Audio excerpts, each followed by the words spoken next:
d'accord, ce sera enregistré pour qu'on puisse rediffuser, en tout cas mettre cette conférence sur notre site et sûrement donc sur le site de notre université. Voilà, donc nous sommes très très heureux, très honorés de vous recevoir ce soir, Elie Barnavi, depuis Tel Aviv, où vous résidez. Voilà, c'est un grand plaisir, en présence notamment de tous, évidemment, et de notre vice-président d'université, Philippe Nivet, historien, qui est là avec nous ce soir, vice-président recherche de l'Université de Picardie Jules Verne. Notre président peut-être sera là, Philippe?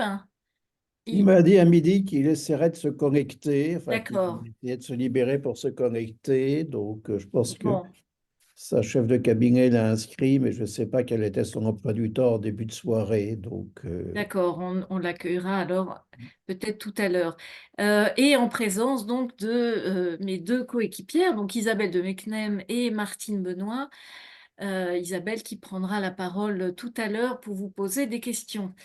Voilà, donc chère Élie, vous êtes, on ne vous présente plus, mais vous êtes professeur d'histoire de l'Occident moderne à l'Université de Tel Aviv et ancien ambassadeur d'Israël en France de 2000 à 2002. Vous êtes directeur du comité scientifique du Musée de l'Europe à Bruxelles. Donc c'est un très grand honneur de vous accueillir et vous ouvrez aussi ce soir ce cycle de conférences, donc ce cycle de conférences du RRA. Donc certains d'entre vous ne connaissent pas encore, hein, certains sont habitués à nos conférences. Le réseau de recherche racisme-antisémitisme, qui est donc administré par l'Université de Picardie Jules Verne et qui est qui associe sept universités françaises. Voilà, donc certains membres de notre comité directeur sont là aussi ce soir, dont Sylvie Brodziak. Et nous avons donc, avec Isabelle de Mecnem et Martine Benoît, nous nous sommes dit, après le 7 octobre, euh, qu'il fallait interroger depuis ce lieu du savoir, ce lieu de savoir et de transmission des savoirs qu'est l'université, celle que l'on nomme Alma Mater. Nous nous sommes dit qu'il nous fallait ouvrir un cycle de conférences sur les formes contemporaines de l'antisémitisme. D'où ce titre, l'antisémitisme est-il la forme démocratique de l'antisémitisme? Est-elle la seule expression licite de l'antisémitisme après la Shoah? Nous aurons 14 conférences cette année jusqu'en juin et ces conférences se poursuivront de septembre à décembre. Le sujet est difficile, on a besoin de temps, on a besoin d'un temps de réflexion et on a besoin surtout d'un temps de débat, ce qui manque, j'allais dire, gravement à l'université pour des sujets sensibles. Ce sont des sujets qui vont passionner, qui passionnent, et ce sont des sujets qui suscitent parfois, qui empêchent les débats. Voilà, donc nous nous sommes dit que nous souhaitons à l'université organiser des conférences et des débats qui suivront ces conférences. Nous avons donc convié pour ce cycle de conférences des chercheurs de disciplines très diverses, l'histoire des idées, la sociologie, la philosophie, la psychanalyse, la littérature, les études germaniques, l'anthropologie, la science politique, la géopolitique, la linguistique, autant d'épistémologie pour aborder une question aussi complexe. De quoi Israël est-il le nom? Pourquoi la guerre? Aurait dit Freud. Et j'ai envie de dire, pourquoi la haine des Juifs? Alors, depuis le 7 octobre, je serai très rapide parce qu'on a envie d'entendre évidemment Elie Barnavi. Depuis le 7 octobre, nous avons entendu sur les campus de nombreux pays des appels à la mort des Juifs. Aux USA tout d'abord, à Harvard, vous avez entendu dans la presse, plus d'une trentaine d'associations tenues pour responsable Israël de toutes les violences qui se déroulent, notamment à Gaza. Euh, Lors de son audition aux côtés de Lise McGill, Claudine Gay, présidente de Harvard, avait déclaré et reconnu: nous avons assisté à une montée spectaculaire et profondément préoccupante de l'antisémitisme dans le monde entier, aux États-Unis et sur nos campus, y compris le mien, disait-elle. En France aussi, sur quelques campus, notamment universités parisiennes, mais pas uniquement, à Rennes aussi, à l'université de Nanterre, des tags et des menaces qui ont ponctué des réunions pro-Palestine. Et le climat qui était lourd, hein, pour certains, et parfois disent certains étudiants ou enseignants parfois hostiles, avec des slogans comme Israël assassin, Israël État criminel, mort à Israël, mort aux Juifs, Macron complice. Tels sont les tags que l'on a pu voir depuis le 7 octobre, avec aussi parfois des tags agrémentés de croix gammées sur des tables d'amphi, où les cours ont été parfois perturbés. Alors, les étudiants, on a, nous, Martine Benoît, Isabelle de Mecnay et moi-même, entendu un peu les étudiants, des enseignants, des étudiants de confession juive confier qu'ils avaient peur. Ils ne savaient pas de quoi les lendemains seront faits à l'université, notamment s'ils parlaient d'Israël ou si on savait qu'ils étaient juifs. Donc, parmi aussi les quelques universitaires hein, qui ont confié s'inquiéter aussi. Et puis des universitaires qui ont interrogé, qui ont vu évidemment l'actualité qui était quand même pesante pour tout le monde, difficile, et certains universitaires, on pu dire, mais qui croire? Et cette phrase j'allais dire d'amis hein, universitaires, m'a interpellée parce que je me suis dit, est-ce que c'est une question de croyance? Nous sommes universitaires et je pense nous tenons à une rationalité, notamment l'histoire, hein, des faits historiques. Je pense qu'il était important aussi de ramener aussi ces passions à l'histoire. Et il me semble que l'histoire est une discipline qui est essentielle, euh, importante. C'est aussi pourquoi nous avons souhaité ce soir entendre un historien. Et Elie Barnavi, dans une interview que vous donniez récemment, je crois, vous aviez dans soutenu les quel- hypothèses, s'il vous plaît, les micros, les ouais. hypothèses de Pierre-André Taguieff, et Mm. vous disiez qu'on haïssait les Juifs au nom de la race, et vous avez, il me semble, dit, il est bon ton désormais de les haïr au nom de l'antiracisme. Voilà, peut-être que vous pourrez nous aider, nous donner des éléments, pour nous aider à penser. Voilà, merci encore, c'est à vous. Eh bien, bonsoir et merci de me recevoir. J'espère que nous n'aurons pas de problème. Il y a une espèce de tempête qui fait rage dehors ici. Et il pleut beaucoup, il y a des tonnerres. C'est assez rare à Tel Aviv, mais cela arrive parfois. Au moins, ce ne sont pas des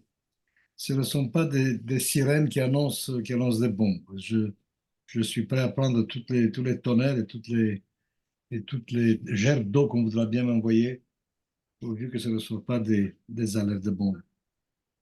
Alors, je vous ai proposé un sujet euh, en, sous forme d'interrogation, antisémitisme, antisionisme, judéophobie, comment s'y retrouver.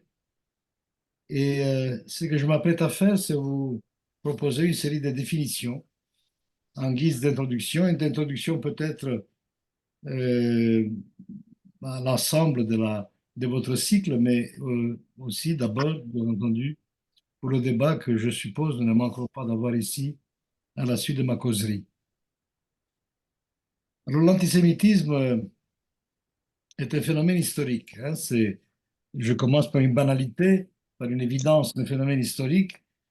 J'entends pas là qu'il est ni mystérieux, ni métaphysique, ni éternel, ni universel. Une bonne partie de l'humanité ignore l'antisémitisme. Les Chinois, les Indiens, d'autres ne sont pas antisémites. C'est un phénomène social, politique et culturel dont on peut étudier les origines, les causes, les variations dans le temps et l'espace, et aussi, bien sûr, les moyens de le combattre. Il est entendu que l'antisémitisme est aussi vieux que le peuple juif lui-même, et je pense que c'est faux. L'antisémitisme est né du christianisme et de lui seul. Ensuite, il a métastasé dans l'autre religion du livre, dans l'islam. Et dans le christianisme, d'où il est originaire, il prend la forme de l'antijudaïsme. Alors, je sais que les antiquisants ont parlé des antijudaïsmes des anciens, des Romains, des Grecs. Je pense que c'est problématique. Il y a eu de l'hostilité à l'égard des Juifs dans le monde romain, dans le monde grec. mais comme s'il y a eu de l'antijudaïsme dans toute civilisation, comme il y a eu de l'hostilité à des cultures jugées allogènes. Il faut dire que chez les anciens, les Juifs étaient perçus comme un peuple particulier qui avait une religion particulière. Et c'est là l'origine de l'incompréhension, si vous voulez. C'était les Romains, par exemple, qui étaient un peuple très tolérant et prêt à recevoir les dieux des autres. Ils ne comprenaient pas que les Juifs sont les seuls à ne pas accepter le leur. Et donc, les Romains traitaient volontiers les Juifs et les chrétiens, d'ailleurs, plus tard, de superstitieux. Ils appelaient leur foi superstitio. Ils y voyaient une forme de fanatisme. Mais ce n'est pas du tout un antijudaïsme tel que l'on trouve chez les chrétiens d'emblée. Et je pense effectivement que l'hostilité des chrétiens est différente. Elle est différente parce qu'elle est structurelle. Si je voulais pousser un peu le paradoxe, je dirais que les chrétiens n'avaient pas le choix que d'être anti-juifs. Ils n'avaient pas le choix parce qu'il fallait bien se différencier de la religion qui a donné naissance au christianisme, qu'il fallait en quelque sorte tuer le père. Et donc, l'effort de différenciation, l'effort de se singulariser, d'être différent, alors qu'ils se savaient issus du judaïsme, a donné naissance à un antijudaïsme Ouais, virulent. c'est moins virulent, hein. Pardon? Et en quelque sorte, une hostilité consubstantielle au christianisme. Or, l'antijudaïsme chrétien, je voudrais insister là-dessus, n'est pas racial. Alors, bien sûr, il y a eu aussi des éléments raciaux, surtout à partir du Moyen Âge central. En Espagne, c'est même développé un véritable racisme fondé sur la notion de pureté de sang. Mais c'est une aberration, en quelque sorte. Organisé. Le christianisme, religion universelle, est antiraciste, je dirais, par définition. Il prêche l'origine commune des hommes, la chute par tous subie, la rédemption promise à tous. Le baptême suffit à faire le chrétien. Mieux, il reconnaît sa dette à l'égard des Juifs et se place délibérément dans leur sillage. Sans Ancien Testament, Thème, pas de l'antisémitisme, nouveau. c'est ça? Nous sommes spirituellement des sémites, a dit le pape Pie XI. Alors, attends. Voici pour l'antijudaïsme. En Occident, cet antijudaïsme chrétien s'est étiolé en même temps que le christianisme lui-même, battu en brèche qu'il a été par la modernité. Mais il n'a pas disparu. Il a muté en antisémitisme. L'antisémitisme racial est un phénomène moderne et un effet pervers des principales caractéristiques conjuguées de la modernité. L'économie capitaliste, l'urbanisation, la sécularisation des institutions et des esprits, la science classificatrice. Disons pour simplifier, à une image un peu, mon Dieu, un peu simpliste, mais pas fausse. Au Moyen Âge, les Juifs avaient le nez de tout le monde et un costume différent. À l'époque contemporaine, ils étaient habillés comme tout le monde, mais se voyaient affublés d'un nez différent. Or, on peut changer de costume. Il suffit pour cela de se convertir, rappelant que Torquemada lui-même était issu d'une famille de marins. Il est beaucoup plus difficile de changer de nez, et d'ailleurs cela ne sert à rien, le nez n'étant que le symptôme extérieur d'une maladie génétique incurable. Entre l'antijudaïsme chrétien et l'antisémitisme racial moderne, il y a donc tout à la fois continuité et rupture. Continuité car des siècles d'hostilité à substrat religieux et d'ostracisme social ont préparé le terrain au changement du paradigme anti-juif. Rupture, car il a fallu liquider l'emprise du religieux pour permettre l'émergence du racial. L'antisionisme maintenant. Le sionisme politique est né de l'antisémitisme européen et l'État d'Israël de son excroissance monstrueuse, la Shoah. Ramené à son essence, l'objectif du sionisme a été de normaliser l'existence juive en éliminant les causes jugées objectives de l'antisémitisme, soit des conditions aliénantes de la vie des Juifs parmi les nations. Ce ne fut pas une réaction à l'émancipation à la française, mais la poursuite de l'émancipation à la française par d'autres moyens. Autrement dit, là où l'émancipation individuelle trouvait ses limites, le sionisme proposait l'émancipation collective au moyen de l'État-nation, elle aussi, lui aussi issu de la Révolution française. Or, contrairement à ce qu'on entend ici et là, ce pari a été tenu par sa seule existence souveraine et parce qu'il a mis à mal les clichés qui faisaient le fond de commerce de l'antisémite. Israël aura été, tout compte fait, un puissant antidote à l'antisémitisme. Mais ce pari n'a été que partiellement tenu. Je vois deux raisons principales. Les conditions de sa naissance, de son développement, ayant été ce qu'elles ont été, Israël a concentré sur lui des haines tenaces qui se sont exprimées en partie dans le langage de l'antisémitisme. Surtout, l'un des présupposés fondamentaux de l'idéologie sioniste, le rassemblement de tous les juifs, ou du moins de la grande majorité d'entre eux sur le territoire de leur État, s'est avéré faux. La diaspora est toujours là et, les mêmes causes reproduisant les mêmes effets, l'antisémitisme aussi. Mais c'est un antisémitisme mimétique et porté par des agents neufs et qui se cache souvent derrière le paravent supposément plus acceptable de l'antisionisme. Les deux, antisémitisme et antisionisme, ne se confondent pas nécessairement. Il existe des antisémites sionistes et des antisionistes qui ne sont pas antisémites.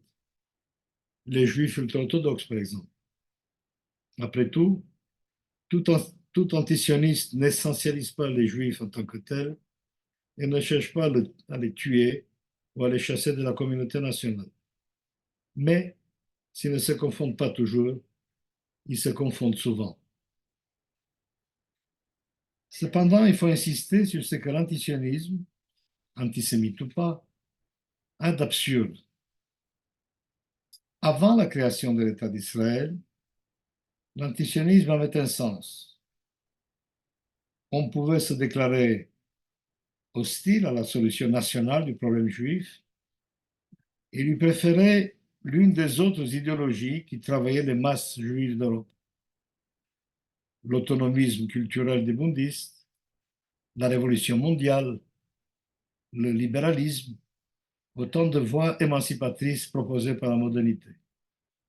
Mais une fois cet État fondé et admis dans la famille des nations, l'antisionisme n'a pas plus de sens qu'on aurait l'hostilité de principe à tout autre fait national. On peut être israélien, bien sûr, mais être antisioniste, c'est un peu, comment dire, dépassé.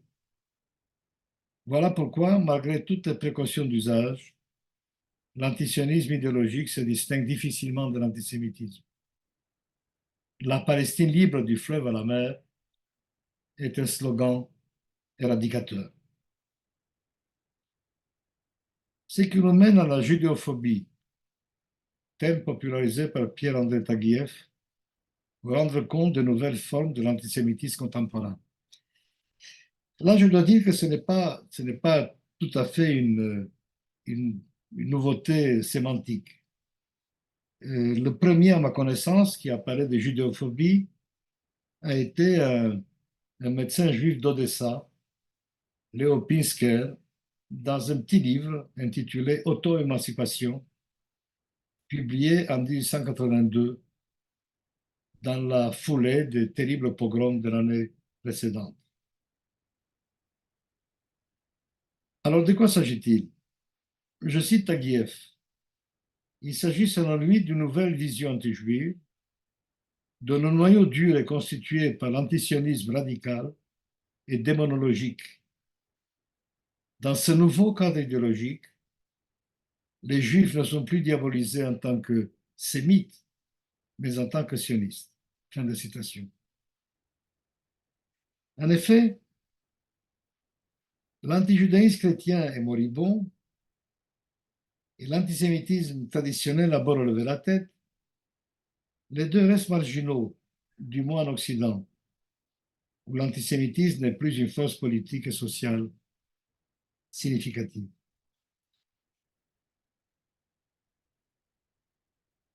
Le cas français est à cet égard intéressant. L'antisémitisme en France aujourd'hui a deux sources principales. L'antisionisme radical de la gauche extrême et l'antijudaïsme grossier des banlieues, dont les slogans et les références et les réflexes relèvent des vieux discours de l'extrême droite et la justification idéologique du credo tiers-mondiste de l'extrême gauche, le tout sur fond d'indifférence complaisante d'une opinion publique lasse du conflit proche-oriental et anesthésiée par le matraquage médiatique. Si l'État est en cause, c'est par défaut.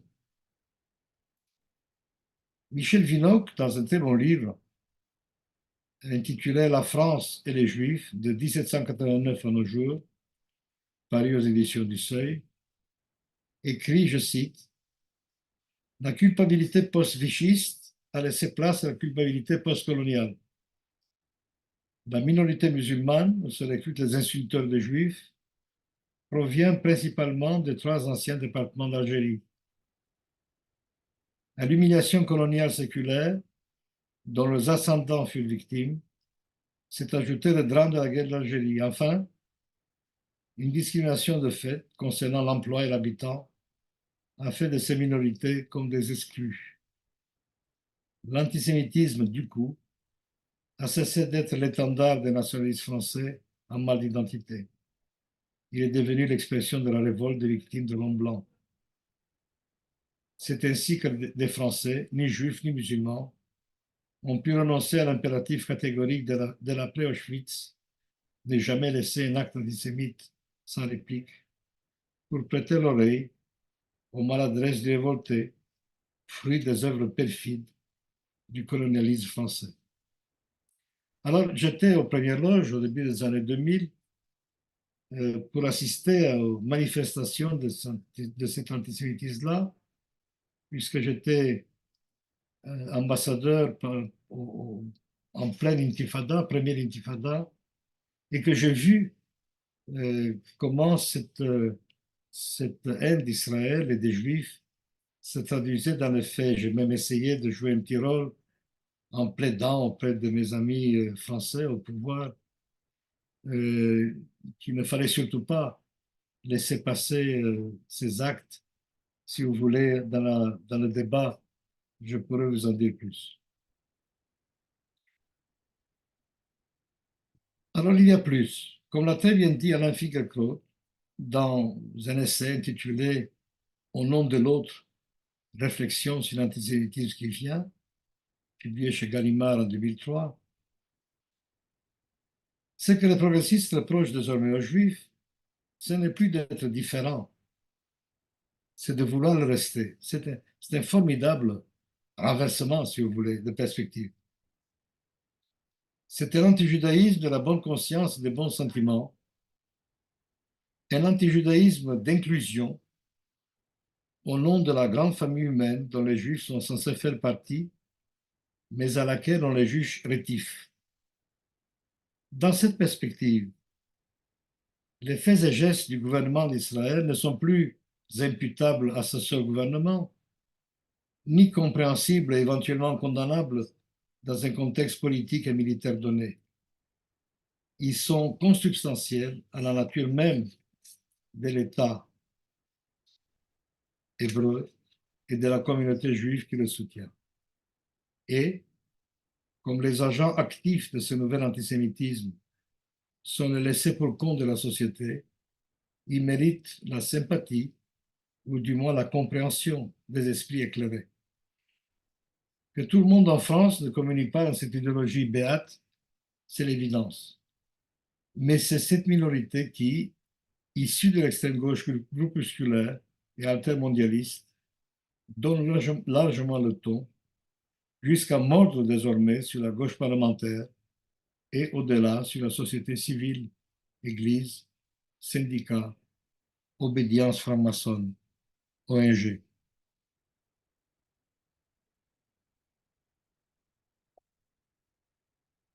Que faire?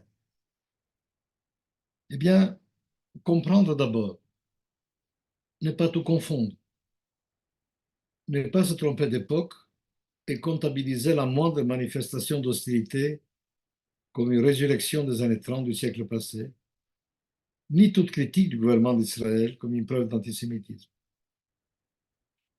Ne pas s'imaginer que nous n'avons aucun moyen d'action en Israël comme en diaspora, là-bas par une politique plus intelligente, ici en cessant de confondre systématiquement Israël et son gouvernement et en retrouvant les vieux réflexes universalistes largement oubliés. Et aussi, peut-être surtout, en refilant la patate chaude gentille. En effet, l'antisémitisme dépasse largement les Juifs. Il n'est pas leur problème, mais le problème de la société tout entière. Les Juifs étant, bien malgré eux, les sismographes de la modernité, l'antisémitisme est toujours révélateur d'une crise de la démocratie. Quand la République vacille, les Juifs sont les premiers touchés, écrit Vinocq. Il faut, je crois, renverser la proposition. Quand les Juifs sont touchés, c'est que la République vacille. Cela est vrai en France, cela est vrai partout. Vous voyez par exemple les États-Unis de M. Trump. Après tout, la manière dont les Juifs ont été traités a constitué depuis le début de la modernité le meilleur test de la santé morale et sociale d'une société donnée. Expulsions et pogroms ont toujours été la marque de sociétés arriérées, malades de la modernité, incapables de se mesurer à ces dures exigences. L'antisémitisme, quels que soient les oripeaux dont on l'affuble, est toujours le symptôme d'une maladie sociale grave. Voilà pourquoi le combat contre l'antisémitisme est l'affaire de tous, gouvernement et société civile, juifs et non-juifs, musulmans surtout. Sans eux, rien ne sera possible. Merci beaucoup. Merci beaucoup. Merci à vous. Alors, nous allons d'abord, Isabelle de Mecnem va vous poser quelques questions avant d'engager le débat. Je vois qu'il y a déjà quelques personnes qui souhaitent poser des questions, dont Martine Cohen. Et Pierre-André Taguieff est là également. Nous avons la chance d'avoir aussi ce soir Pierre-André Taguieff.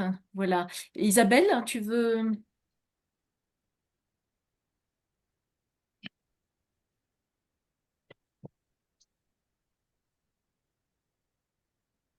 Isabelle, où elle est passée?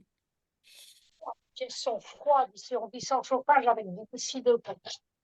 Alors, Voilà, bonsoir Elie Barnavi, je vous remercie beaucoup pour votre intervention. nous vous avons invité ce soir en tant qu'historien et en tant que spécialiste des guerres du religion du XVIe siècle français. Ma première question et remarque va porter sur la qualification des actes, des massacres perpétrés le 7 octobre. Ah. Isabelle, ton- Oui, vous m'entendez? voilà, là oui. Alors, quand on lit le récit des massacres des protestants par les catholiques, au nom de tuer-les tous, hommes, femmes, enfants, fœtus, résumé par la trilogie traîner, brûler, lapider, on ne peut évidemment qu'être frappé par la similitude des actes qui ont été accomplis à plusieurs centaines d'années de distance. Alors, loin de moi l'idée de nous entraîner dans une analogie trompeuse. Il ne s'agit pas aujourd'hui, sauf erreur de ma part, d'une guerre de religion entre le Hamas et Israël, mais il ne s'agit pas non plus, comme nous avons pu le lire ou l'entendre, d'actes de barbarie. Et je crois que c'est par rapport à cette notion et à ce terme de barbarie qui nous fait donc sortir de l'humanité, de l'histoire et des idéologies qu'il faut s'inscrire en faux en vous interrogeant donc ce soir, encore une fois, en tant qu'historien. Alors précisément, j'ai lu votre livre paru l'année dernière, Confession d'un bon à rien, et je comptais m'appuyer sur la citation que vous avez faite tout à l'heure vous-même d'Alain Finkielkraut, parce qu'effectivement, elle m'a paru très évocatrice, très éloquente. Je la reprends donc, hein, ce que les progressistes reprochent aux Juifs, ce n'est pas d'être différent, c'est de vouloir le rester. Et cette citation a fait écho dans mon esprit à la variante d'antisionisme que vous avez décrit dans des termes tout à fait proches à ceux de Pierre-André Taguieff. Peut-être Pierre-André souhaitera d'ailleurs prendre la parole à ce sujet, à une variante d'antisionisme que vous avez appelée éradicateur, et qui correspondrait à ce que Pierre-André Taguieff appelle de son côté l'antisionisme radical ou encore absolu. Alors cet antisionisme éradicateur, vous le définissez comme une hostilité définitive, sans nuance ni rémission à l'égard de l'État d'Israël. Alors ma première question est la suivante. Est-ce que la citation d'Alain Finkielkraut que vous avez reprise vous-même tout à l'heure n'éclaire-t-elle pas effectivement ce cas d'antisionisme que vous appelez éradicateur? Alors, vous avez évoqué la guerre de religion pour vous inscrire en faux contre cette qualification de la guerre entre Israël et le Hamas. Et je pense que c'est bien, on est bien dans une guerre de religion. Euh, et ce n'est pas seulement encore que la manière dont l'attaque du 7 octobre a été conduite, cette façon effectivement barbare, mais barbare est un terme qui ne nous avance pas beaucoup, c'est une insulte, c'est un jugement moral, si vous voulez, esthétique. En revanche, la guerre de religion est une catégorie historique. Et moi, ce que j'appelle guerre de religion, ce n'est pas une guerre qui n'est que de religion. Aucune guerre de religion n'est chimiquement pure. Celle du XVIe siècle ne l'était pas non plus. Mais c'est une guerre dont le ressort religieux est essentiel. Il sert de cri de ralliement, il est l'impulsion première. Et si vous enlevez l'aspect religieux du conflit, il ne reste plus grand-chose. Or, le Hamas mène contre Israël une véritable guerre de religion. Si vous lisez la charte du Hamas, surtout la charte originelle, celle de 1988, vous voyez qu'il ne s'agit pas de l'État d'Israël, il ne s'agit pas de revendiquer un État palestinien souverain aux côtés de l'État d'Israël, mais il s'agit d'extirper les Juifs. Extirper est un verbe du XVIe siècle. Il s'agit d'extirper les Juifs d'une terre qui est conçue comme un waqf, c'est-à-dire comme une fondation religieuse qui est un bien de Dieu et dont les hommes n'ont pas le droit d'en aliener la moindre parcelle. Et donc, c'est d'ailleurs un texte qui est à la fois effrayant et parfois comique, puisque les Juifs, pas les Israéliens, il n'est jamais question d'Israéliens, il est toujours question des Juifs. Les Juifs sont euh, présentés comme étant coupables de tous les maux dont l'humanité a été frappée, y compris, la Révolution française. Moi, je pensais, après l'abbé Baruel, que c'était les francs-maçons qui étaient coupables de ça, mais non, c'était les Juifs. Et donc, c'est un élément étranger, c'est un corps étranger qu'il faut extirper de la chair musulmane, de l'Oumma musulmane. Et, euh, et la manière dont l'attaque du 7 octobre a été conduite illustre cela. Effectivement, ça rappelle davantage la Saint-Barthélemy que des guerres de nationalité modernes. Il s'agit de faire passer les Juifs par tous les éléments. Il y a là un déchaînement, une pornographie de violence qui est absolument inouïe. Et, euh, et l'on voit bien que le ressort ici n'est pas n'est pas le combat de type national. Vous savez, entre des mouvements nationaux, on peut se faire la guerre et finalement, on arrive finalement à s'entendre parce que le but est rationnel, c'est la création d'une entité nationale. Ici, là, le but n'est pas du tout cela. Le but est de purifier la terre, la terre du prophète, d'une souillure, les Juifs étant considérés comme, comme une souillure, comme une impureté dont il faut nettoyer la terre sainte.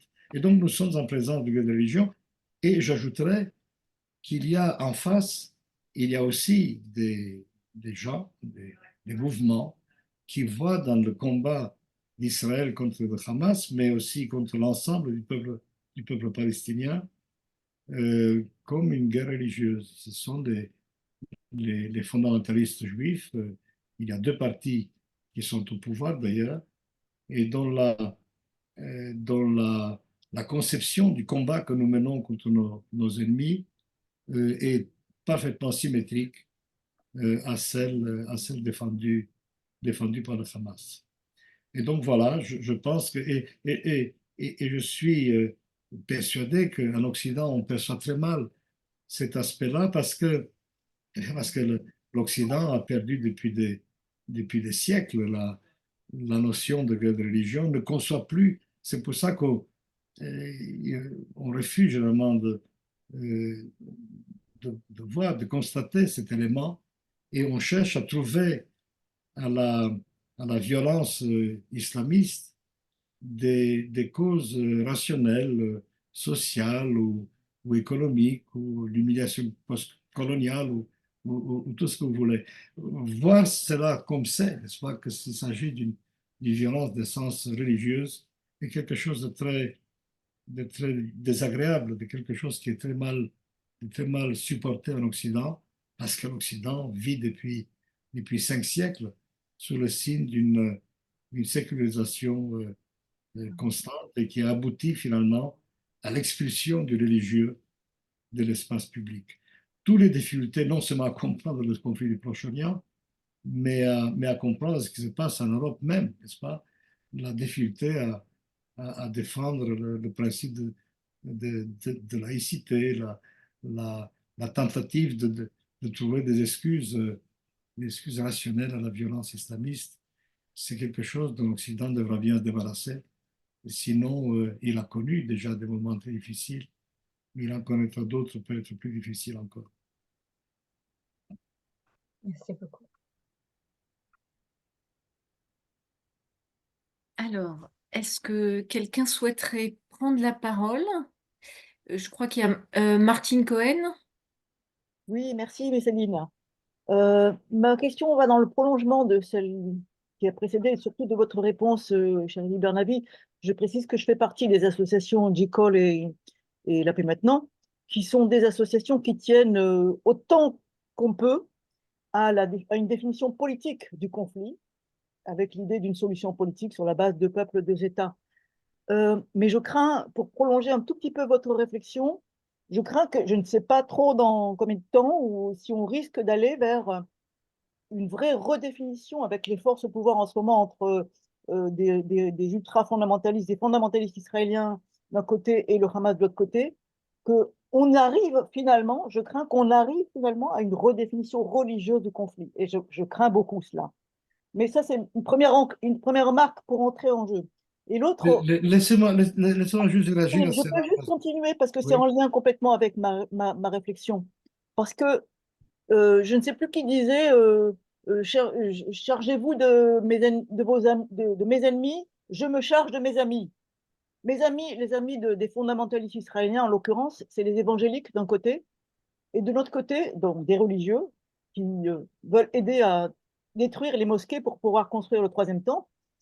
Et de l'autre côté, on a des partis de droite ou d'extrême droite en Europe qui sont tout à fait d'accord avec pour soutenir Israël et non, n'empêche pas, non, cela n'empêche pas qu'ils sont antisémites sur le fond. Voilà. Donc ma question, elle est celle-ci, après la première remarque. Est-ce que vous incluez dans les antisémites, si je peux dire, ou les anti-juifs, les évangéliques ou les partis d'extrême droite qui soutiennent Israël, qui soutiennent la politique d'Israël, y compris la politique d'expansion d'Israël face aux Arabes? Alors, sur le premier point qui me paraît très important, euh, l'évolution, le malheur, si vous voulez, est que nous avons laissé le conflit israélo-palestinien se dégrader d'un conflit national à un conflit religieux.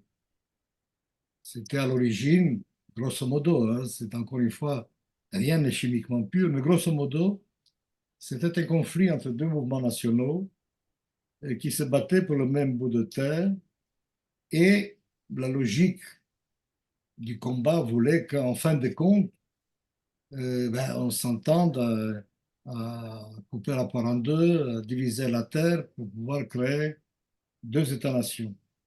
C'était le sens d'Oslo, si vous voulez, du processus d'Oslo. L'idée étant, qui est une idée déjà assez ancienne, l'idée du partage de la Palestine a été proposée pour la première fois en 1937 par les commissions d'enquête britanniques au moment du mandat de la Grande-Bretagne en Palestine. Ensuite, elle a été admise par la société par l'ONU, n'est-ce pas, par la communauté internationale. Je fais référence bien sûr à la décision du partage de 1947. Ensuite, elle a été reprise au moment d'Oslo.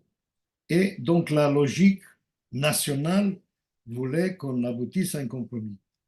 Seulement, d'emblée, il y a eu une dimension religieuse, messianique à ce conflit. Et cette dimension religieuse, messianique, a enflé, est devenue très importante, sinon primordiale, dans la foulée de la conquête par Israël du véritable berceau du peuple juif, pas de la Judée à la Samarie, comme on l'appelle ici, c'est-à-dire du cœur de l'Israël biblique. Et cette conquête de juin 67 a libéré une énergie messianique nucléaire, et c'est cet élément néo-sioniste messianique qui s'est poussé des marges du camp sioniste vers le centre et qui maintenant est largement au pouvoir. Avec une évolution semblable, plus brutale encore du côté des Palestiniens, avec la montée en force du Hamas et du djihad islamique. Et donc, un conflit qui devait rester dans son essence un conflit national est devenu de plus en plus un conflit d'essence religieuse. Alors, il se trouve que nous ne sommes pas les seuls et qu'il y a une espèce de remontée en force de l'élément religieux un peu partout, surtout aux États-Unis, avec l'élément évangélique. Et chez les évangéliques, c'est très intéressant parce que dans leur économie du salut, la, la réalisation biblique, n'est-ce pas, du troisième temple est le prélude à à la venue du millénium et donc de la venue du retour de Jésus sur terre. C'est donc la, la, la, la- comment dire, la plénitude de la promesse biblique aux Juifs et le prélude à l'effacement des Juifs. En ce sens, on ne s'en rend pas compte ici suffisamment. En ce sens, le mouvement évangélique est profondément, mais profondément, sinon anti-juif, post-juif, c'est-à-dire le salut tel qu'il envisage passe par la disparition des Juifs, puisque dans les temps apocalyptiques, les Juifs se convertiront enfin, et ce sera le, le, ce sera le signe, n'est-ce pas, le symbole de la fin des temps. Et donc, oui, vous avez raison, c'est un mouvement qui est profondément, profondément anti-juif. Alors, je ne suis pas certain que ce soit le cas pour tous les partis d'extrême droite en Europe, qui sont d'ailleurs, quoi que l'on dise, pour l'essentiel, ils sont largement aussi sécularisés. Là, il y a des relents du vieil antisémitisme classique, mais il y a très peu il y a très peu d'apocalyptique, il y a très peu de messianisme au sens où l'on entend des évangéliques américains ou brésiliens, par exemple. C'est une autre sorte d'animal, si vous voulez, pas plus sympathique, mais différent. Alors, ce qui est, à mes yeux, grotesque, si vous voulez, c'est l'alliance entre l'extrême droite israélienne et les évangéliques. C'est quelque chose qu'ils devraient comprendre, que ces gens-là, les évangéliques américains, ne travaillent pas vraiment pour le salut du peuple juif, mais ils travaillent pour la disparition à terme du peuple juif. Oui, je voulais juste ajouter que pour les partis d'extrême droite qui soutiennent l'État d'Israël aujourd'hui, la politique israélienne d'aujourd'hui, c'est pas d'un point de vue religieux, c'est plutôt d'un point de vue politique. C'est dans l'opposition entre Israël et les pays arabes d'une manière générale, ou l'islam. Voilà, voilà, c'est politique, hein, c'est clair. C'est l'hostilité aux Arabes qui fait que il y a aussi, pas pour tous, hein, parce que plus vous allez vers les marges, et puis vous trouvez des antisionistes rabbiniques. Hein. Enfin, pour l'extrême droite en général, il y a une espèce d'admiration pour le muscle juif, pour la force militaire, pour le fait que nous savons traiter nos Arabes alors que ces mollassons d'Occidentaux ne le savent pas. Il y a toute cette nébuleuse. Moi j'ai vécu cela à la Sorbonne quand j'étais étudiant et que j'étais dans un séminaire de troisième cycle très à droite, très catholique. Et là, j'étais une espèce de héros malgré moi, puisque je venais d'un pays qui savait s'occuper des Arabes, qui savait faire la guerre, et que tout autour, ben, il y avait que des lâches, des mous et des gens incapables de se défendre. Il y a ça. Il y a le fantasme, n'est-ce pas, d'une nation en armes qui sait encore faire la guerre. Mais il n'y avait pas de véritable ferveur religieuse, si vous voulez, certainement pas évangélique. Pour ça, c'est plutôt, l'évangélisme a poussé surtout dans les marges du protestantisme. Il y en a finalement assez peu chez les catholiques. Mais vous avez raison, la raison principale, c'est la haine des Arabes. Et donc, l'amitié, l'amour de l'État d'Israël passe par là, passe par la haine des Arabes. Et je pense que les Juifs qui se laissent prendre sont très mal avisés parce que finalement, vous savez, l'antisémitisme n'est pas très loin. Il y a un mot merveilleux de Frantz Fanon qui a dit un jour, lorsque vous entendez parler des Juifs, dressez l'oreille, on parle toujours de vous. Et c'est en ce sens que je disais que les Juifs étaient le sismographe de la modernité. Philippe Nivet.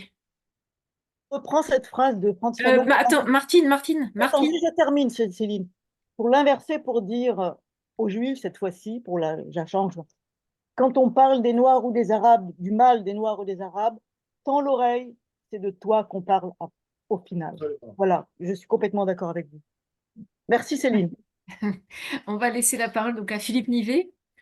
Oui, monsieur l'ambassadeur, bonjour. Donc, vous êtes aussi donc un historien en politique et à vous écouter, en quoi votre connaissance, vos recherches sur la Ligue vous ont-elles aidé à comprendre les événements actuels et l'extrémisme actuel dans les événements qu'on vient d'évoquer? Et quel lien vous faites avec entre les atteintes au corps dans les guerres de religion de l'époque moderne que vous avez pu étudier et les atteintes au corps qu'on a pu constater en particulier au 7 octobre, parce qu'il y a eu une dimension anthropologique très claire aussi dans ces attaques.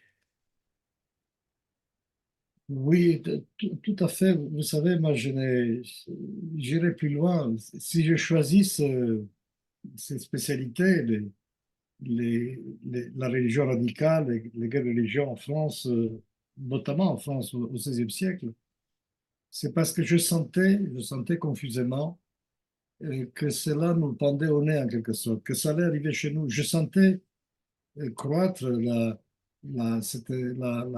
plante vénéneuse du fondamentalisme chez nous et chez nos voisins. Et pour moi, prendre du recul et étudier ce phénomène ailleurs, dans un ailleurs géographique, un ailleurs temporel, ça devait m'aider à comprendre mieux ce qui se passerait, ce qui s'est passé chez moi. Vous savez, je suis persuadé que on a intérêt à travailler les analogies historiques. Elles ne sont jamais simples, il faut faire attention, il faut craindre comme la peste l'anachronisme, vous savez, le péché majeur de l'historien, comme disait Marc Bloch.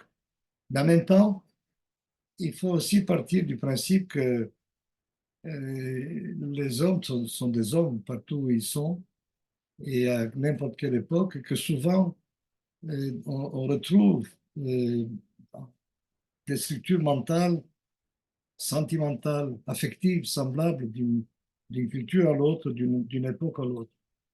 Et en étudiant ce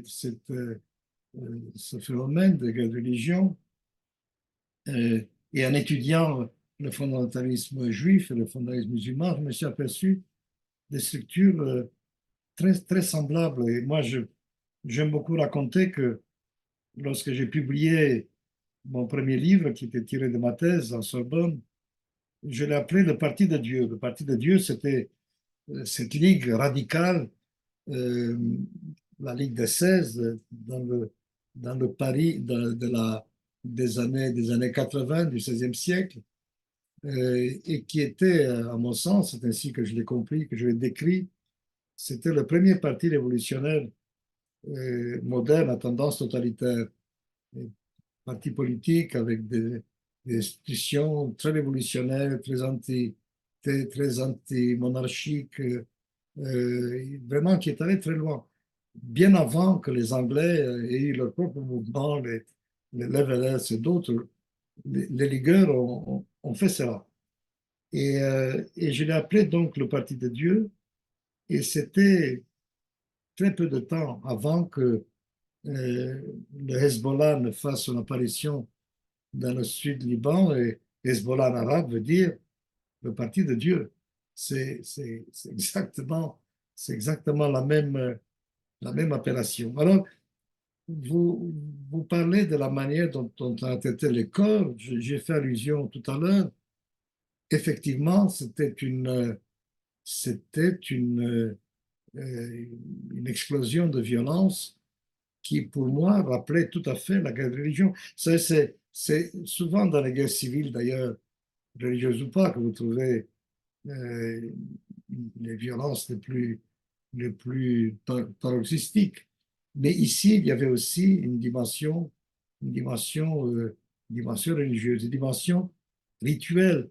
Je fais référence aux travaux de Nathalie Zeon-Davis, qui a étudié cela pendant la guerre de religion et qui montrait très bien comment le déchaînement de violence contre les corps revêtait ou relevait d'une logique rituelle.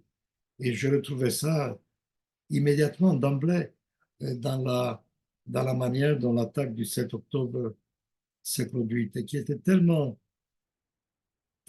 extraordinaire au sens fort du terme, tellement choquante que beaucoup de gens n'ont pas supporté de regarder les images et que beaucoup de nos adversaires ont refusé de les voir et ont refusé d'y croire. Parce que voir et croire, se rendre à l'évidence, ça ébranlait toute leur certitude. Alors oui, je persiste à croire qu'il s'agit effectivement d'un épisode de guerre de religion.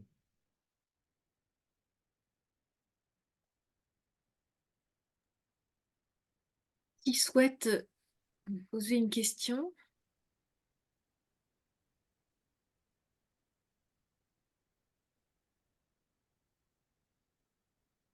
Vous disiez que Pierre-André était là, il veut pas. Oui.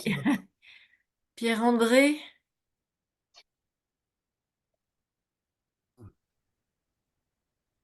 Je sais pas. Bien. T'entends ou pas? Est-ce que vous m'entendez? Oui, Vous m'entendez? oui, tout à fait. Ah, très bien, parce que je n'étais pas sûr. Mais écoutez, je voulais tout d'abord remercier Elie Barnavi de son exposé et notamment lui dire mon accord sur la bonne analogie historique avec les guerres de religion. C'est un point fondamental parce que dans la propagande antisioniste, l'accent est mis sur une mauvaise analogie qui est l'analogie des guerres coloniales. Donc, utilisation à des fins de propagande du langage anticolonialiste contre Israël. C'est un premier point. Mais il y a aussi le langage anti-nazi, en quelque sorte. Dénoncer le génocide des Palestiniens de Gaza, le génocide des Arabes de Gaza, des Arabes musulmans, c'est aussi un usage polémique d'une analogie historique évidemment forcée.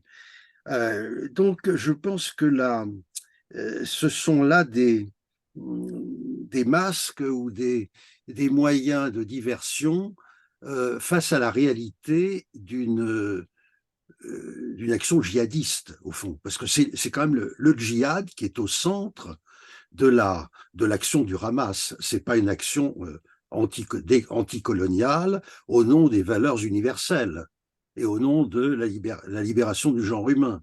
C'est manifestement le djihad. Alors je vais vous demander si vous êtes d'accord pour placer le djihad au centre non seulement de l'idéologie du Hamas, c'est une évidence, il suffit de lire la charte, évidemment, pour s'en convaincre, y compris la deuxième version de la charte.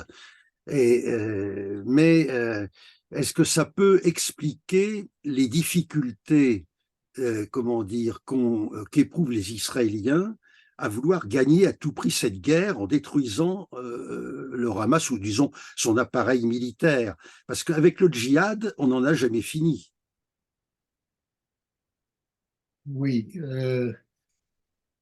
c'est tout le problème de la déradicalisation, n'est-ce pas? C'est l'un des buts au début de guerre, c'était de détruire le Hamas dans ses structures politiques et militaires, mais aussi dans les structures idéologiques. C'était ça qu'on voulait, déradicaliser. Ça n'a pas de sens, évidemment. On ne fait pas la guerre contre l'idéologie, on fait la guerre parce que pour se débarrasser d'un voisin avec lequel on ne peut pas vivre, tout simplement. Vous savez, vous habitez chez vous, dans votre maison, et un beau jour arrive un voisin qui dit, écoutez, je vais commencer par violer votre femme, après je vais tuer vos enfants, et après ce sera votre tour. Le Hamas, c'est ça, il ne fait aucun mystère. Évidemment, c'est au nom du djihad. Le djihad est au cœur de l'idéologie et de la praxis du Hamas.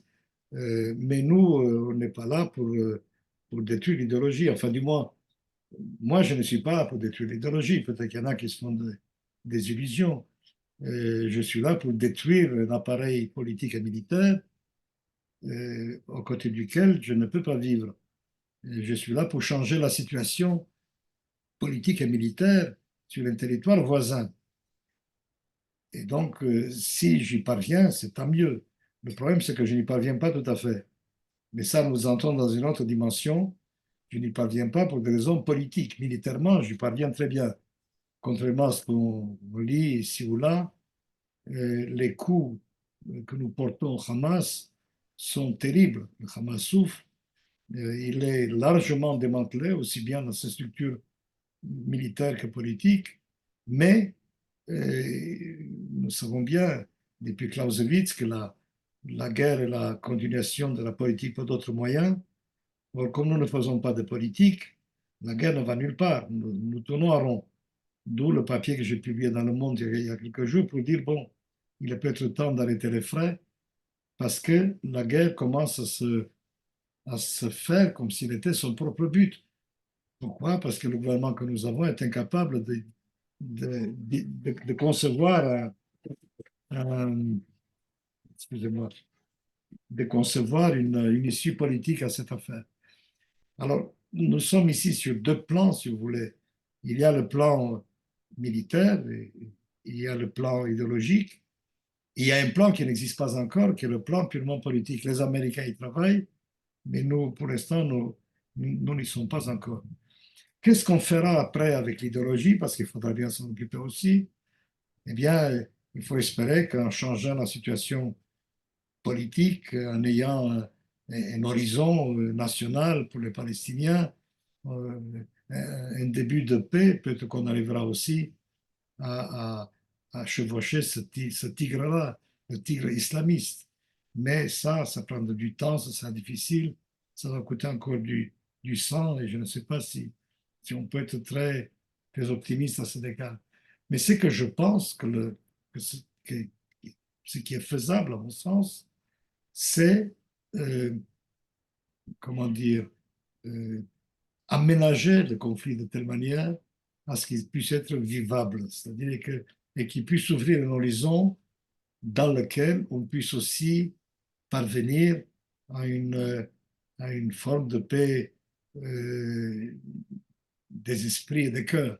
Ça va prendre beaucoup de temps, mais je ne sais pas d'y arriver. La condition est de remettre dans le gin djihadiste, fondamentaliste dans la bouteille, et ça, c'est une affaire très compliquée.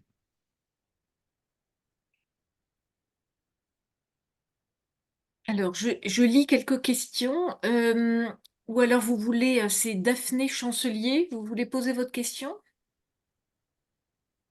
Non, je voulais juste faire ce rappel de l'appel de la Houma quand même, parce que en fait, c'est bien justement une guerre de religion dès le départ pour moi, puisque l'ordre premier, hein, le Coran, c'est l'appel, et donc c'est la Houma. Donc de toute façon, le projet n'est juste que revenu. Donc c'est pas vraiment une question, c'était un peu un rappel des faits depuis 600, depuis 622 quand même. C'est ancien. Voilà. C'était juste, maintenant peut-être que vous pouvez me corriger, hein, mais pour moi quand même c'était important de le rappeler. Voilà. Je crois que l'Oumma, c'est ce qu'on appelle la communauté des croyants en islam. C'est une notion fondamentale, en effet, mais pas plus que l'idée du monde catholique veut dire universel. C'était aussi excusez-moi, je vais me débarrasser du téléphone parce que je...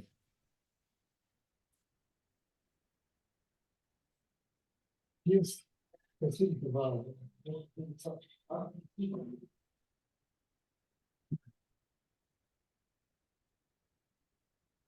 Si vous avez des questions, vous pouvez les mettre dans le chat et les Oui, poserai.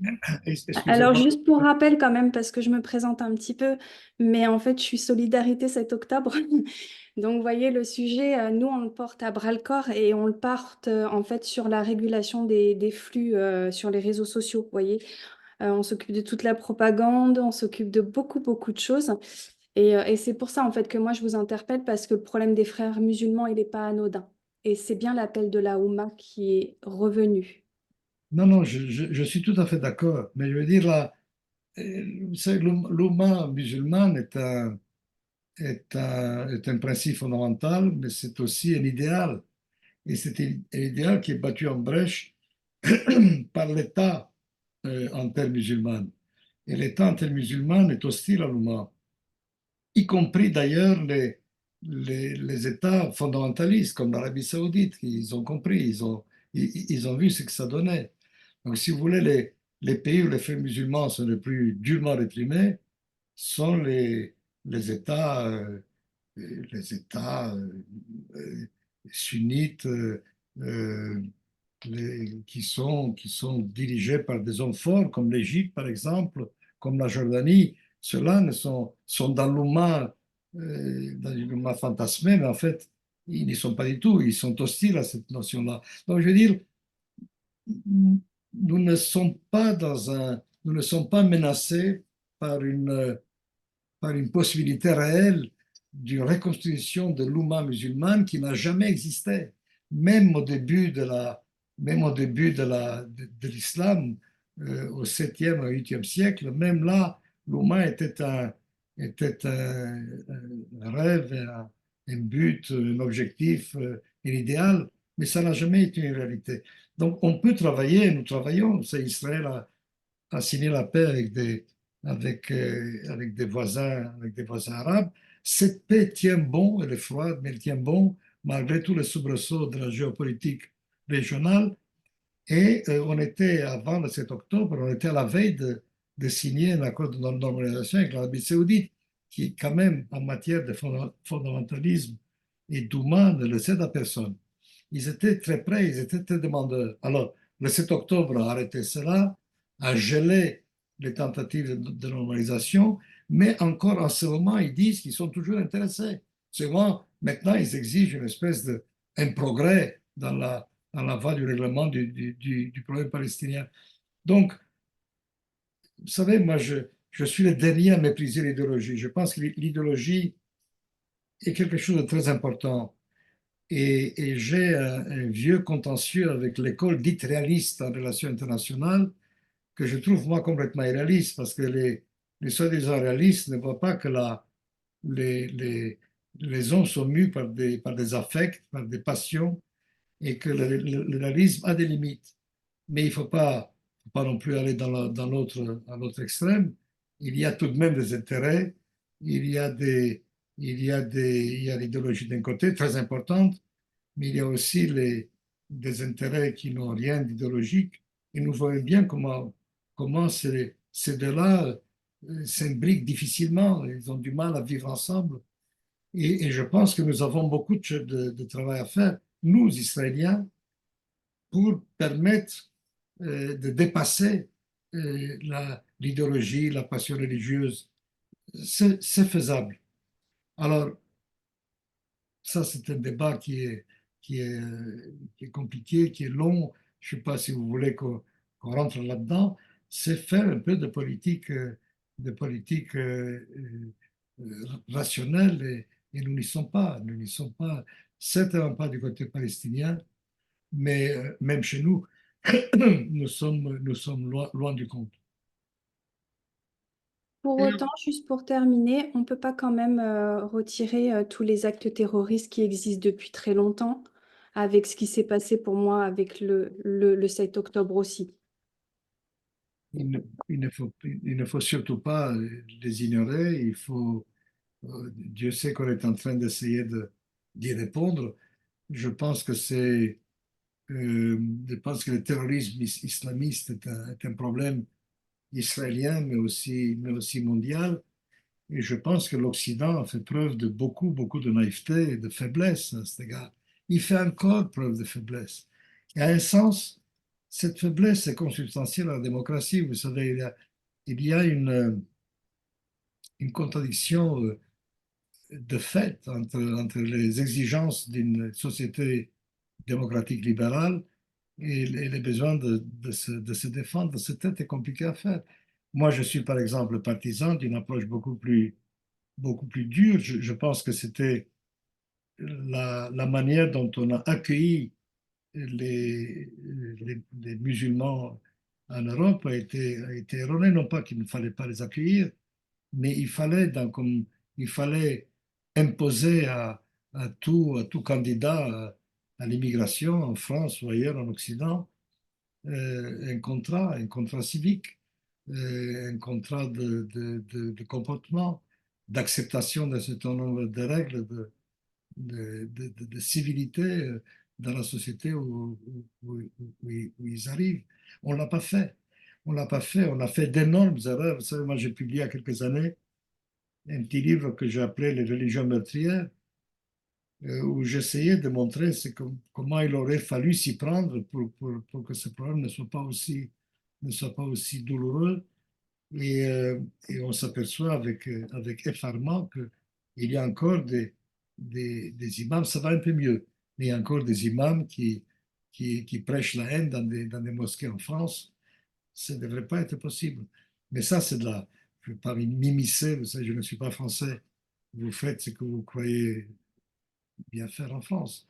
Mais je pense que c'est à l'origine, il y a le verbe, et donc à l'origine de toute radicalisation, de tout acte terroriste, il y a une incitation verbale.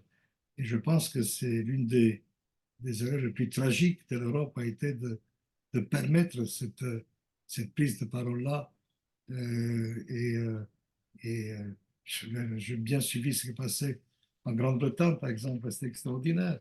Ce qu'on appelle le Londonistan à l'époque, bon, ils ont compris. Ça prend du temps, mais finalement, on finit par le comprendre. Vous savez, vulgairement, vous savez il y a un proverbe militaire israélien qui dit ce qu'on ne comprend pas par la tête, on finit par le comprendre par les pieds. Alors, vous parliez tout à l'heure d'idéologie et qu'il n'y avait pas que l'idéologie, mais aussi ça pouvait être tout à fait pragmatique. Alors, une question vous est posée sur qui finance les mouvements djihadistes. Vous parliez d'intérêt. Voilà, est-ce que vous répondez à... Alors, qui finance ça dépend quel mouvement islamiste. Par exemple, le Hamas, on le sait très bien. On connaît ces sources de financement. Alors, il y a des sources de financement autonomes, des taxes qu'ils imposent aux Gazaouis sur des produits d'importation par les tunnels, surtout en provenance de l'Égypte. Et il y a l'argent des fondations pieuses et il y a l'argent du Qatar. Une bonne partie de l'argent du Hamas est arrivé du Qatar, au vu au su des autorités israéliennes et avec l'encouragement du gouvernement israélien. En 2018, quand le Qatar a décidé, pour ses raisons à lui, de cesser de financer le Hamas, Benjamin Netanyahu a envoyé le chef du Mossad à Doha pour supplier le régime qatari de continuer à financer le Hamas. Ça, on le sait. Vous savez, là, et donc, ils ont investi des milliards dans des infrastructures militaires, dans l'infrastructure de tunnels, 700 km de tunnels. Je ne sais pas si vous imaginez ce que ça peut coûter, une chose pareille, des fabriques d'armes, et ainsi de suite. Donc ça, on sait d'où est venu cet argent. Alors ça, c'est pour le Hamas. Au niveau mondial, nous savons que l'Arabie saoudite a financé le réseau des madrasas, d'écoles coraniques à travers le monde musulman, notamment au Pakistan. Ils ont arrêté depuis parce qu'ils ont vu ce que ça donnait. Mais il y a toute l'infrastructure intellectuelle, religieuse, idéologique de l'islamisme a été financée par les États du Golfe, notamment par l'Arabie saoudite. Et l'Arabie saoudite passe pour un allié de l'Occident, ce qu'il est d'ailleurs, ce qu'il est, parce que tout ça c'est extrêmement compliqué. Vous savez, vous prenez un pays comme le Qatar par exemple, qui est un cas d'école, c'est extraordinaire le Qatar. Vous savez combien il y a de Qataris, de citoyens qataris? une poignée. Il y a 300, 400 000, c'est tout. Eh bien, ces 300, 400 000 Qataris, citoyens qataris, ils conduisent une diplomatie globale, ils boxent bien au-dessus de leur catégorie, ils entretiennent de très bonnes relations avec l'Iran, ils entretiennent des relations officieuses avec Israël, ils financent le Hamas, ils abritent la plus grande base militaire américaine au Moyen-Orient. Formidable ce que le Hamas arrive à faire. Et l'Occident, pour des raisons qui seraient trop longues à expliciter ici, mais qui sont connues, qui sont assez banales, admet cela et parfois l'encourage même. Alors vous me demanderez pourquoi, diable, le gouvernement d'Israël non seulement ferme les yeux sur le financement par le Qatar du Hamas, mais l'encourage. Eh bien, c'est très simple, parce qu'il croit faire de la haute politique. Parce que de cette manière, on a maintenu séparé les deux entités palestiniennes et on a assuré l'impossibilité de parvenir à l'État palestinien. Vous avez d'un côté une autorité palestinienne à Ramallah qui est discréditée, faible, et qui ne représente que la moitié du peuple palestinien, et à Gaza, une entité terroriste. Avec qui allons-nous négocier pour un État palestinien? Donc c'est pour Netanyahou, pour sa politique à lui et de son gouvernement, c'était pratique. Et donc on a nourri le monstre en pensant le maîtriser, et finalement le monstre a montré qu'il n'était pas maîtrisable et il nous a explosé la figure. Alors, si vous tenez toujours bon, on a encore 2, 3 questions. Je vais les... Alors, c'est Sylvain Klesewski. Vous voulez poser votre question ou vous Oui, êtes là? oui, Allez-y. bonsoir. Bonsoir, monsieur l'ambassadeur. Voilà.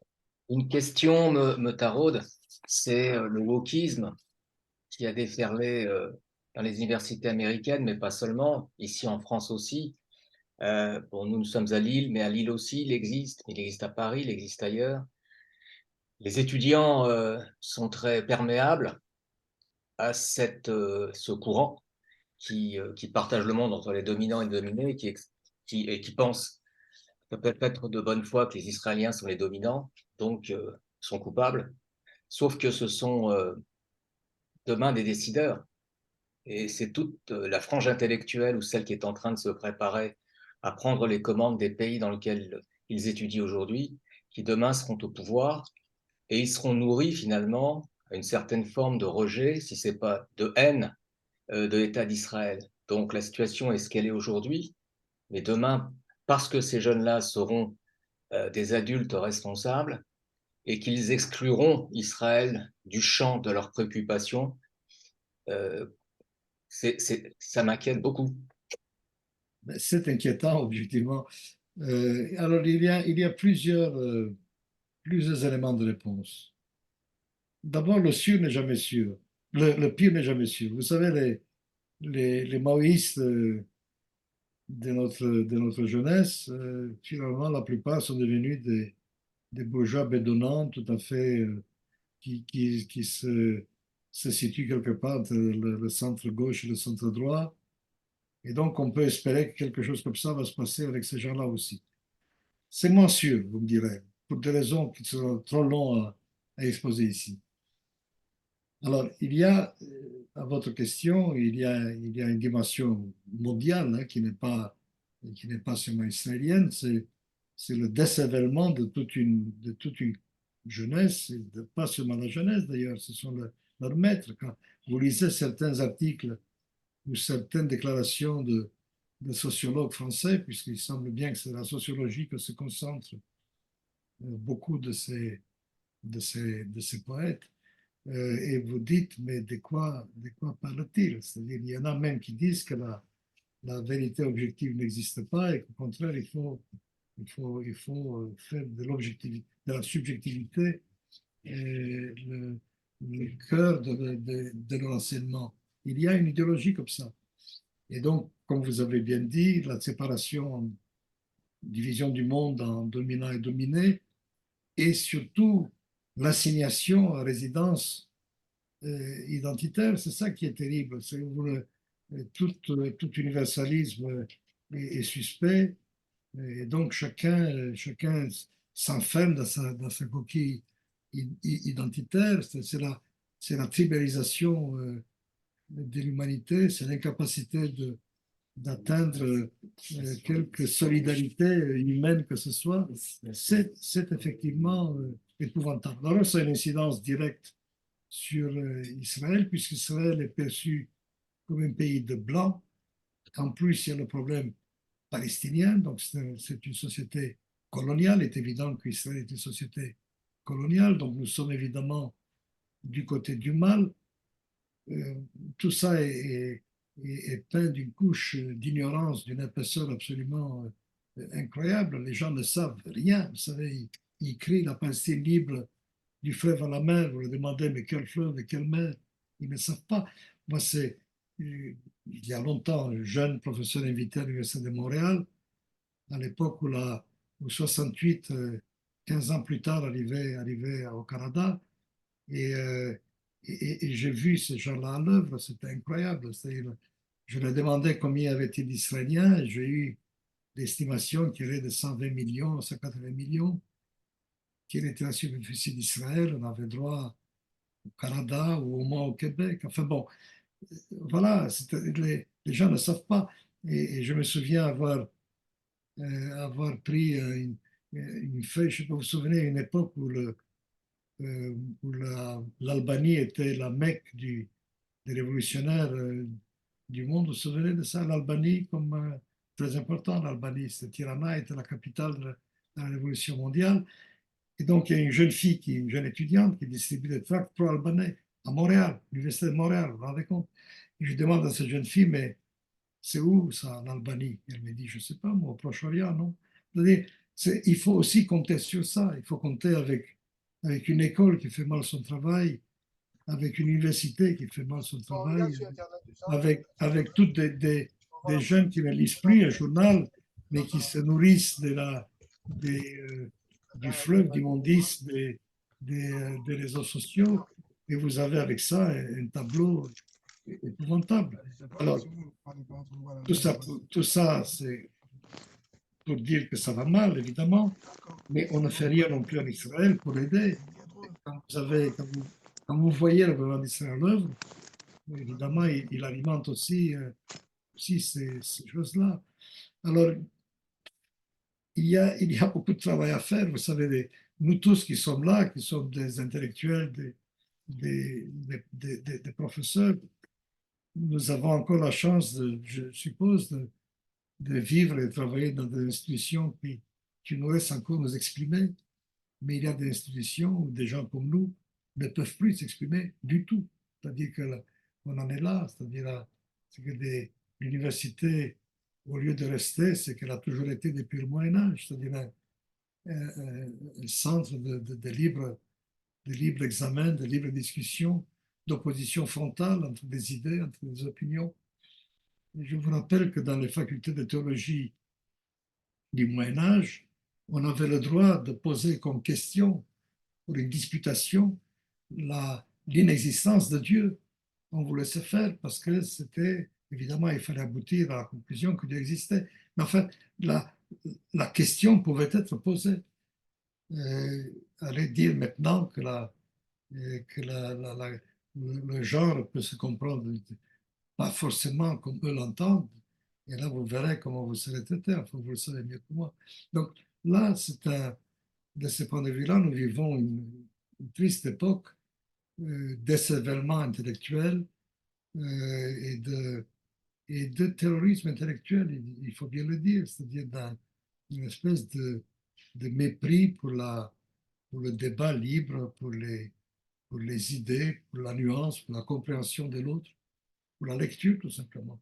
Et ça, c'est mauvais. Alors, j'espère que c'est une période et que nous en sortirons. Après tout, l'histoire avance comme ça, par crise, n'est-ce pas? Alors, on va prendre une dernière question et on terminera à 22 heures.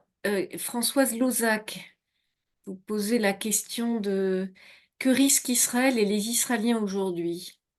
Question inquiète. Oui, c'est une très très bonne question. Vous savez, nous vivons une période épouvantable. Il faut le dire comme il est. La pire de notre existence comme nation souveraine. Moi, j'ai grandi dans ce pays, je n'ai jamais connu ça. J'ai connu des guerres, j'ai connu des moments très difficiles, mais je n'ai jamais connu une époque aussi, un moment aussi tragique, aussi angoissant que celui-ci. Parce que le 7 octobre, c'était un tremblement de terre dont on n'a pas encore pris toute la mesure. Puisqu'il s'agissait, ça on l'a beaucoup dit, d'une espèce de pogrom épouvantable euh, perpétré sur le sol national, c'est-à-dire dans le pays qui était censé, précisément, qui était conçu pour que des choses pareilles ne puissent pas se passer. Un massacre qu'on n'a pas connu depuis les Einsatzgruppen. Euh, J'étais frappé en regardant une série britannique sur les troubles d'Irlande, sur la guerre civile irlandaise, qui a quand même duré 30 ans et dont on parle comme période de grande violence. Eh bien, en 30 ans, les troubles d'Irlande, la guerre civile irlandaise, a fait 1800 victimes non combattantes. 1800. En quelques heures, le Hamas a fait presque aussi bien. C'est pour vous donner une idée de l'ampleur du massacre. Mais il n'y a pas que le massacre, il y a eu l'effondrement de l'État, il y a eu l'effondrement des mythes fondateurs de cet État, il y a eu la découverte épouvantée de la faiblesse d'une puissance que nous croyons invincible. Il y a eu tout ça, c'est cet ensemble-là. Et donc, crise, moment d'angoisse terrible. Et en même temps, euh, c'est aussi une période qui ouvre peut-être la voie et un avenir meilleur, puisqu'on était coincé. On était coincé dans des préconceptions. On ronronnait, on ne s'apercevait pas que ce qui nous est arrivé pouvait arriver. Or, ce qui est arrivé, comme souvent en histoire, des catastrophes majeures ouvrent d'un coup des perspectives encourageantes. Et je pense, et j'espère ne pas être absurdement optimiste, je pense que de ce trou dans lequel nous sommes tombés, on peut remonter vers la lumière. Précisément parce que la crise a été tellement épouvantable. Et j'ai plusieurs fois dit publiquement que les analogies qui me paraissent intéressantes, c'est que de la, des ruines de la Seconde Guerre mondiale est née l'Europe unie, de la Shoah, d'Auschwitz est né l'État d'Israël. Et j'espère que de ce qui est arrivé le 7 octobre naîtra quelque chose qui ressemble à la paix entre Israël et les Palestiniens. Ce n'est pas impossible, ce n'est pas un simple rêve, c'est le constat que nous avons tout essayé et que rien n'a marché et qu'il ne reste plus rien à essayer sauf ce qui est raisonnable.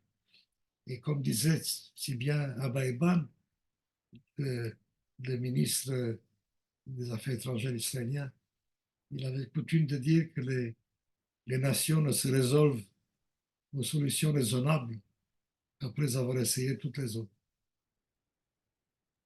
Bon, je crois que ce serait très beau comme mot de la fin. Voilà, il y a d'autres questions, mais ce sera pour une prochaine fois. Voilà, on va vous remercier d'être là avec nous ce soir avec des messages évidemment optimistes aussi. C'est tragique ce que nous vivons, mais gardons espoir. Euh, on se retrouve le 15, Martine, le 15 février avec Anne Cochon-Caudal. C'est ça, Martine. Et elle devait Un vous cache au caudal. Ah oui, Cachot-Candale, voilà, le 15 février à 20h30. Donc, vous retrouverez le lien pour vous inscrire sur le programme qui vous a été envoyé des 14 conférences. Voilà. Et Pierre-André Taguieff, évidemment, sera avec nous et nous l'entendrons au mois de mars. Voilà, Pierre-André. Et en attendant, nous vous lirons l'un et l'autre. Voilà. Merci encore, Elie Bernavi. Merci à vous. Merci Merci à à vous. tous et à bientôt en Israël, peut-être. Au revoir. Au revoir, hein. Au revoir.